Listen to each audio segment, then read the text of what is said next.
There is no emotion, there is peace. There is no ignorance, there is knowledge. There is no passion, there is serenity. There is no chaos, there is harmony. There is no death, there is the Force. This is the mantra by which the Jedi have eaten, slept, and breathed for tens of thousands of years. It is one of the first things that every trainee must learn as they walk in the halls of the Jedi Temple. And of course, it was one of the things taught to Luke Skywalker on Dagobah by Grandmaster Yoda. Back then, Luke had been brash and eager to rush into conflicts head first, but Yoda had to temper his adventurous spirit with the Jedi way and code. So Yoda acted with wisdom and discernment. But the day would come when Luke Skywalker achieved a wisdom and began teaching his own students in his own way. And when that day came, Luke appears to believe that Yoda had misinterpreted a precept of the Jedi Code and the Jedi's overall view on detachment. So join us today, students of the Force, as we kneel at the feet of Master Skywalker's holocron and learn why Luke Skywalker changed how the Jedi Code was read. But first, level up your galactic style, as on the Star Wars merch page thanks to Black Friday, the site-wide is 50% off, and if you use code WAVE at checkout, you'll get an additional 15% off your whole order. It really helps out the channel if you use the link in the description down below, so if you want to check out some Star Wars merch for yourself or someone else for the holidays, that would be awesome. Regardless, thanks so much for watching the videos, and now, let us open Master Skywalker's holocron. When we mention the Jedi Code, we aren't specifically talking about lines within the mantra itself, but the greater meaning. Specifically when it mentions that there is no passion, there is serenity. Passion often implies intense emotions of want and desire, things that lead to attachment. Jedi are taught that it is their way to detach themselves from the physical galaxy around them, to become totally enmeshed within the Force. Detachment has been a fundamental truth almost since the very inception of the Jedi, and it was one of the things that Yoda championed in his own teachings. The Jedi were well aware that the way of the Force, the way of the universe, was that everything comes to pass, and for this very reason they were not supposed to form emotional attachment.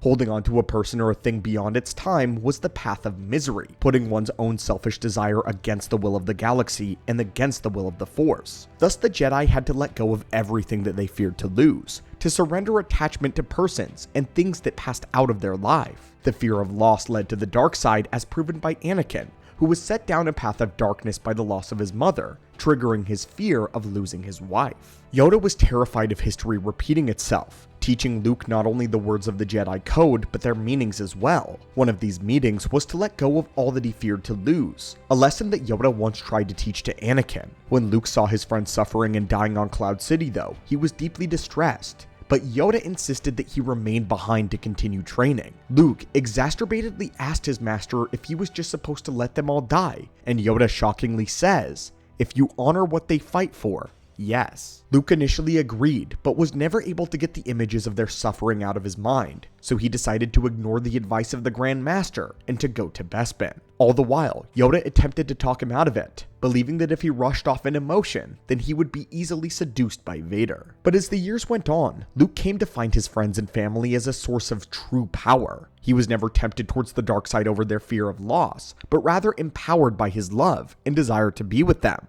After all, it was this love that rescued Vader, and even Luke himself during the Dark Empire crisis. It was actually during Palpatine's resurrection that Luke got a hold of an ancient Jedi holocron, one that belonged to Vodo Siosk Boss, the former master of Exar Kun, a Jedi who had lived during the olden days of the Old Republic. Back during Master Vodo's day, the Jedi did things much differently than they did in Yoda's time and during the Clone Wars. In this era, they had permitted marriage and love. The Jedi were allowed to have families and live outside of the Order so long as they responded when called. And although their capital was on Ossus, they were not centralized to a single planet. Unfortunately though, very few records existed of how the Jedi conducted themselves during the days that predated Luke, and the only order that Luke could go off of was this ancient method of Ossus. Because the ancient Jedi permitted marriage, Luke found his own strength in family, and he decided to completely rethink Yoda's ideals, specifically what detachment in the Jedi Code really meant. Luke believed that as the current Grand Master, it was his job to read the code and interpret it as he saw fit. Luke discovered that it was possible to love without attachment. In the words of Jedi Knight Siri Tachi, the method was to love without wanting to possess or to influence, to cherish without keeping,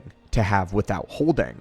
This now only left the principle of detachment from the physical reality that the Jedi were meant to have. What did that mean if it wasn't purely a reference to one's emotional relationship? Well, in the EU novel Dark Apprentice, we get an insight into how Luke Skywalker interpreted this line of the Jedi Code, specifically when he's guiding his students through meditation, giving them the Jedi Code that was taught to him by Yoda. The book says this: Luke heard mingling voices as the 12 others repeated his words. But this was too formal, too stiff, and stilted.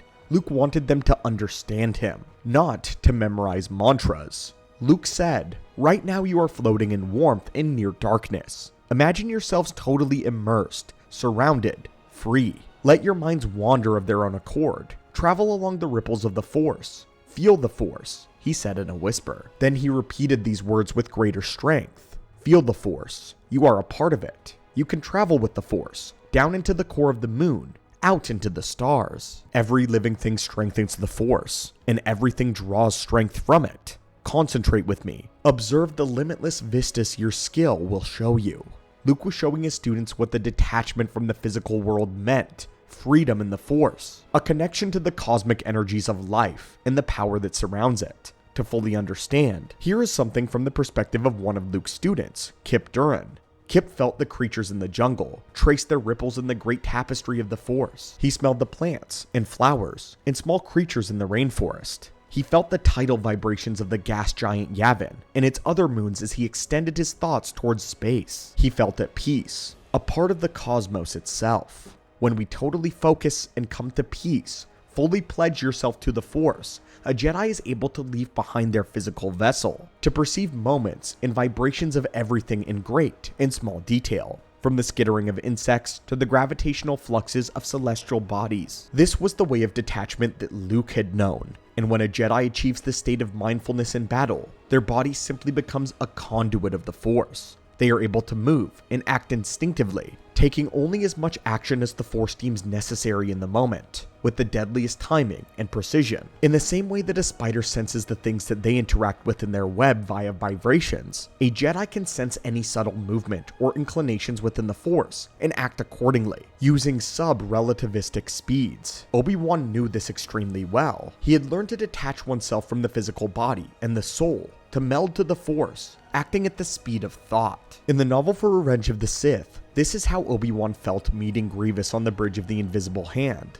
The Force flows over him and around him as though he has stepped into a crystal pure waterfall, one lost in the green coils of a forgotten rainforest. When he opens himself to the sparkling stream, it flows into him and through him and out again without the slightest interference. No conscious will. The part of him that calls itself Obi-Wan Kenobi is no more than a ripple, an eddy in the pool into which he endlessly pours. There are other parts of him here as well. There is nothing here that is not a part of him, from the scuff mark of R2-D2's dome, to the tattered hem of Palpatine's robe, from the spidering crack in one of the transparisteel panels of the curving view wall above to the great starships, those that still battled in the great beyond. Because this is all a part of the Force. He is both of the lightsabers that the other droids march forward to offer to Grievous, and he is the General himself. He is the General's geranium ribs. He is the beating of Grievous's alien heart, and is the silent pulse of oxygen pumping through his alien veins. He is the greedy anticipation that captured weapons sparked behind the General's eyes. He is even the plan for his own execution, simmering now within the General's brain.